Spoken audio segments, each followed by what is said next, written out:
Welcome back, dear whalers! I hope you are all having fun this summer, because we sure are enjoying our time here at Everbloom. In the last episode, we had built our starter house as well as a spider spawner, and that's not mentioning all of the exploration we did. We got diamond tools, XP, and sufficient quantities of food, but we're starting to need more and more iron. For this reason, the main focus of this episode will be to build an iron farm at spawn for the community. I've already made the design in creative, and I'm currently in the process of gathering all the materials needed for the build. But in the meantime, I want to make my way to a village, and lucky for me, I've seen one in the savannah west of spawn.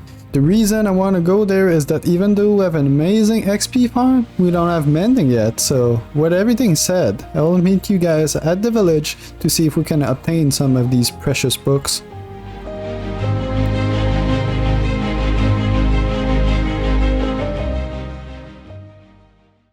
Hey guys, just wanted to bring you back because on my way to the savannah I went past the place where we spent the first night with Tech and Superboy, and it just seems so far already because we've done so much. And yeah, we had salvaged everything, but just a little memory, and it seems that someone planted a few cherry trees over here too. So yeah, anyway, I'll see you guys at the village.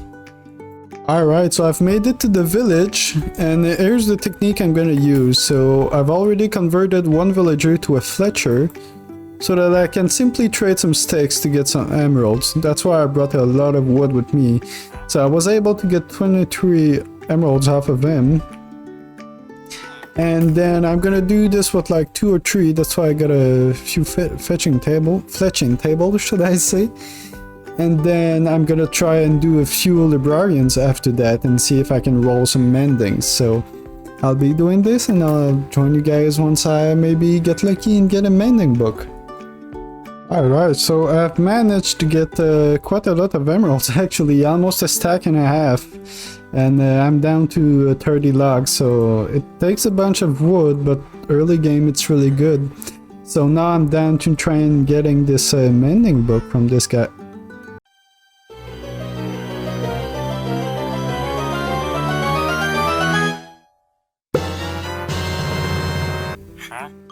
Are you kidding me? as soon as I say it, wow, that was not pre-recorded or anything. That happened live. I wish it was a little cheaper, but I mean that's still pretty cheap. That is incredibly lucky.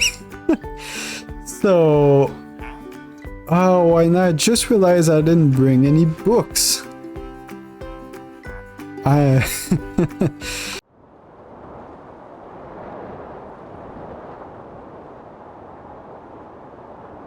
Welcome back, guys. So I finally got some books. So I just decided to farm some rotten flesh at night, so I didn't have to kill some cows. So I cooked that up. I also cooked some salmon that I fished on the way here. I almost died actually off camera. Thankfully I didn't. And other than that, well, first of all, let's sleep. Make sure nothing happens to the villagers. But I've been trying to get a cheaper one, so I left the other one that would sell me for 18 emeralds, but I was able to get this wonderful one that sells me each book for 10 emeralds. I thought that 12 was the cheapest. It seems that it can go even lower, and that's perfect. Because I need at least 6, so I think he can only give me 3 at a... Oh no, he can give me a bunch at a time. Okay, I'm gonna need to store some things actually. So I probably don't need this. So yeah, I'll just buy as much as I can from this guy. Oh wait, I bought the wrong thing. Oh, now that hurts. That really hurts. Well, what do you want? I think I will go make a few more emeralds, and I will trade a bit more. But yeah, other than that, I'm glad we finally got these mending books. I got 6 right now. I will take as much as I can before I leave. I will stay here to farm a little bit more emeralds, and I will meet you guys once I'm back. Alright, I'm on my way back, and I kind of want to take a shortcut over here, but I wanted to bring you back in just in case I die, because I know you guys like that. But let's see. Oh god, I really thought I was gonna make it. Oh well, good thing I was recording. I should be okay to get my stuff back. I will meet you guys once that's done.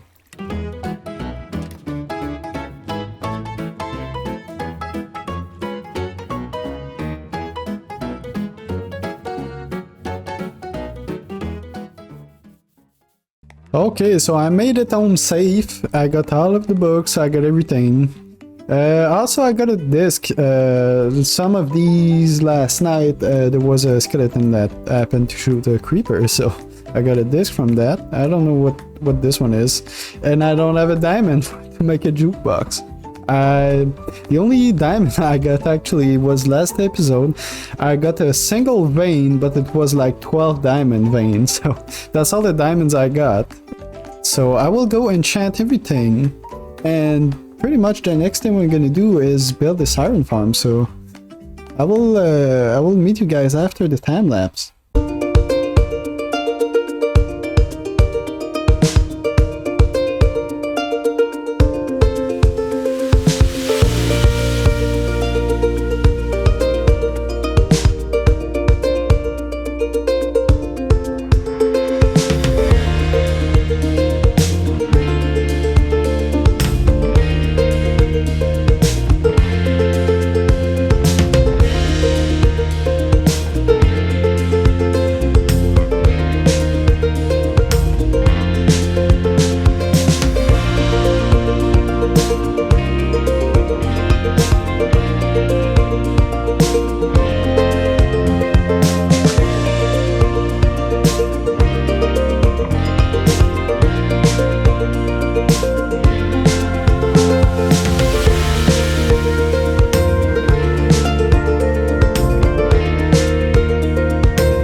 Alright guys, so that's all of the terraforming done for the farm. So I can finally build it. While I build it, I will move there's 2 villagers in there that GiraffeQueen was kind enough to give me for the farm. And so I'm gonna have to move them a little closer over there where the farm is gonna be. And I will have to breed a little bit because there's only 2 right now and I need a total of 6.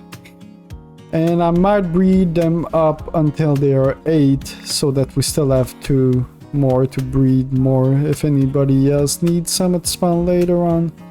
Hey, this is Vic from the future and I totally forgot to do that, so I'm really sorry to all of the members of Paperhats who needed villagers later on.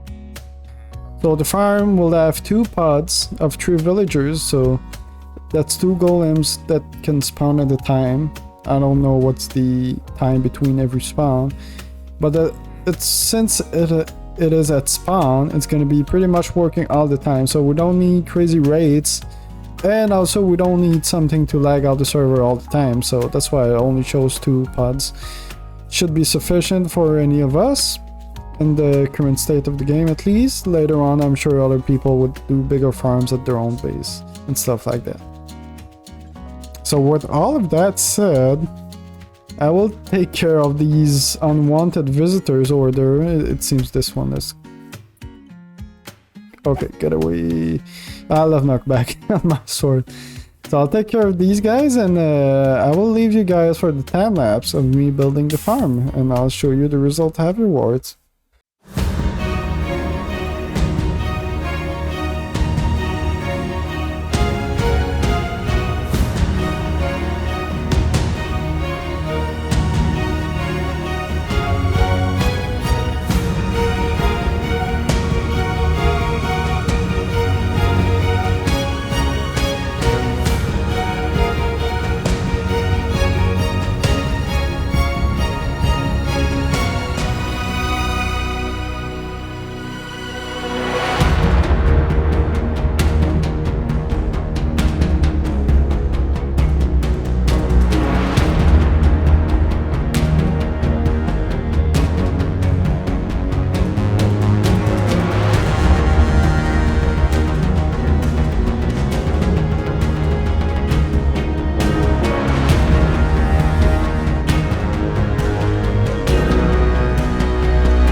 And welcome back, guys. So I finally finished this iron farm, and I'm quite happy by the look of it and the landscape over here.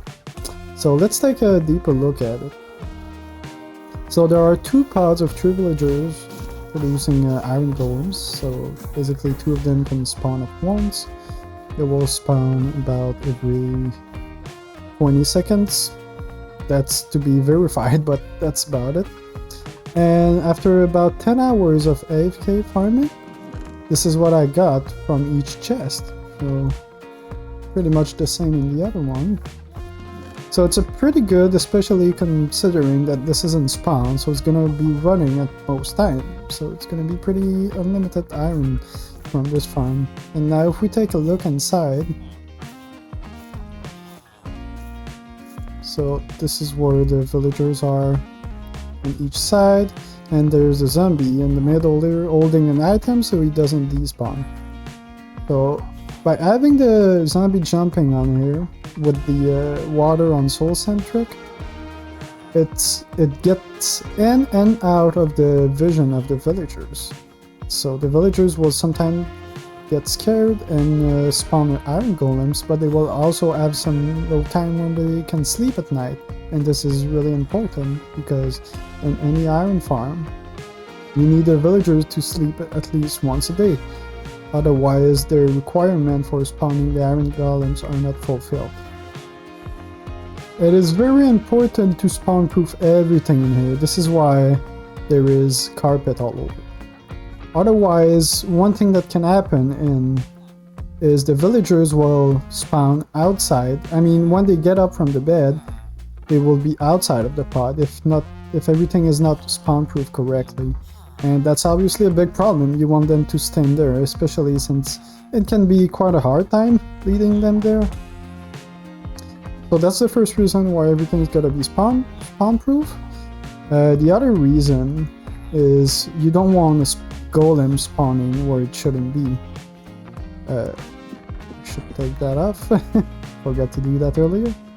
If a golem spawns anywhere else than you want, well, first thing that can happen, you will kill the zombie, and now you have to get a new one. And if the golems stay in a certain range of the villagers, they cannot spawn another one. So Not only can it break your farm by killing the zombie, but it can just stop working because the golem will hang out in here indefinitely. So this is all about the inside. There's the access. So this is a half slab, of course, bottom slab. So everything outside is also spawn proofed, including these flower parts, because especially over here it's quite close to the spawning range of the iron golems, so that's why everything is spawn proofed. By the way, I had to do some troubleshooting because I forgot one button there.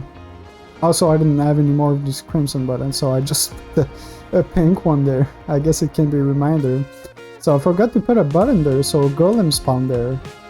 And after FKing the all night, I didn't get a single iron because of that, because there was a golem in this area and it was stopping the villagers from spawning more. So very, very important if you want to decorate your iron farm, because basically, of course, I don't need all of these, but I just wanted to make it look good. And you can also do that with your own iron farm, but make sure that everything near the golem spawning range is really well spawn proofed. Also, I don't have to light it up because it's spawn proof. I might do later though. It might look better than just this. I need to light up the landscape around it. It's pretty dangerous. And I wouldn't want a creeper exploding in my farm. So that's about it. That's how the farm works. It works pretty well. And now for the next step, and this, I'm just gonna stay inside these phantoms. The next step of this adventure is gonna be to find our main base area. I mean, what I mean is, I know where I'm gonna settle, but we need to go there and set up a few things.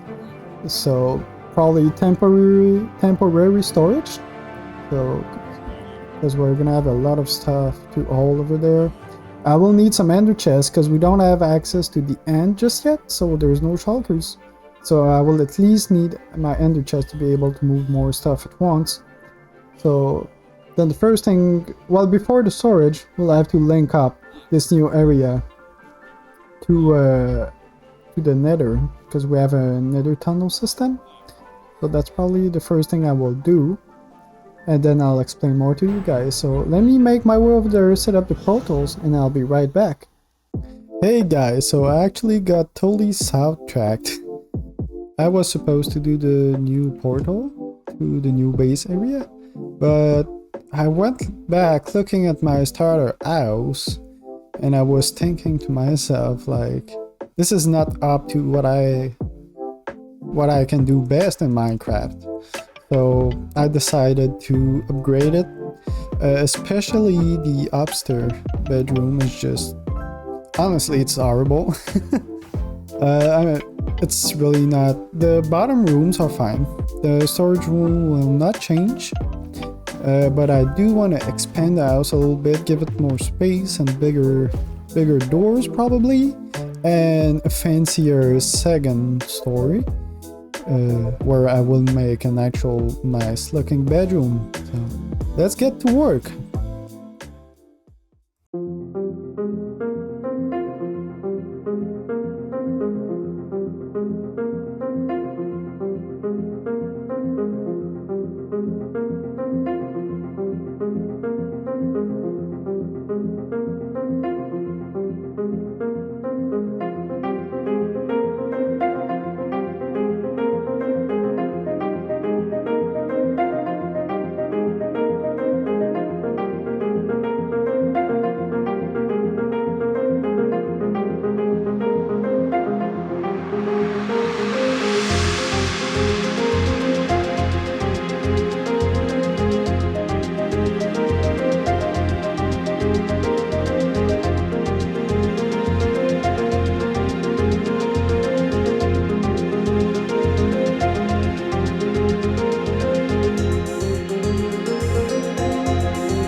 So now I have a house I'm satisfied with.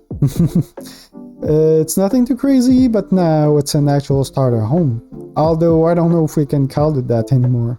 But anyways, I also wanted to show you guys... Oh, what is this? That wasn't here before. Oh, there's a blood trail. I didn't even notice. What is in there? This is Superboy's head. Oh my god, what happened to him? Oh, I've ran out of sprint. Oh no.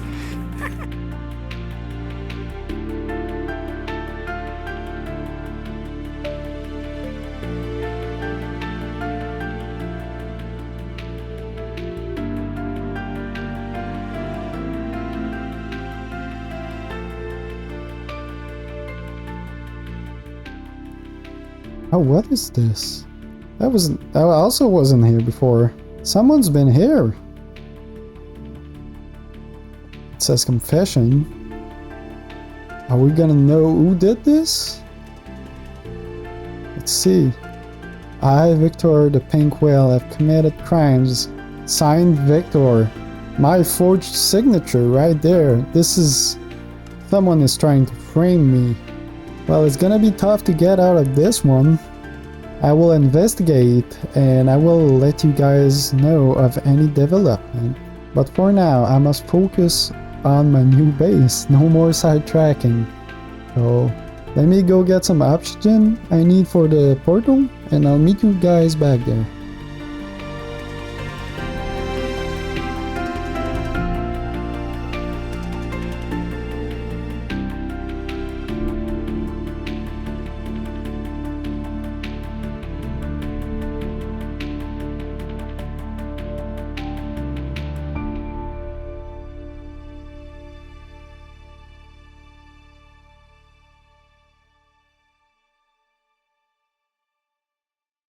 Hey guys, so we finally made it to our new base area, so let me show you. So it is a sparse jungle, because this is my favorite biome, because of course I like the lush colors of the leaves and the grass in these biomes, but there's not as much trees as in a pure jungle to cut down to actually build your stuff.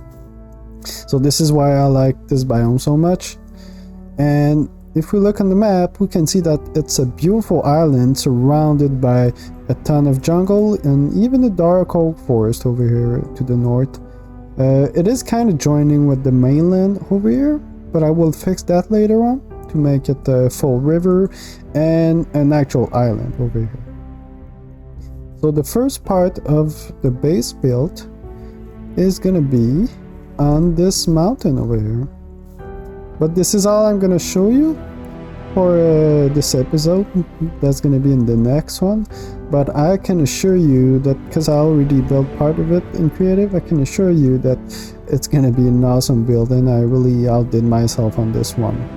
Now that we're over here, I really need to go take a lot of stuff that I have at spawn and just transfer it over here, but that's gonna take a long time because we didn't open the end yet. So there's no shulkers or anything. I will need to get an ender chest to be able to at least bring kind of like 2 inventory worth of stuff with every trip I will make. I might put in either soul or ice in my tunnel to make it faster. That's definitely gonna help. I feel like we did a lot of work in this one with the iron farm, the making of the starter home, and going all the way over here. So that's gonna close this episode off.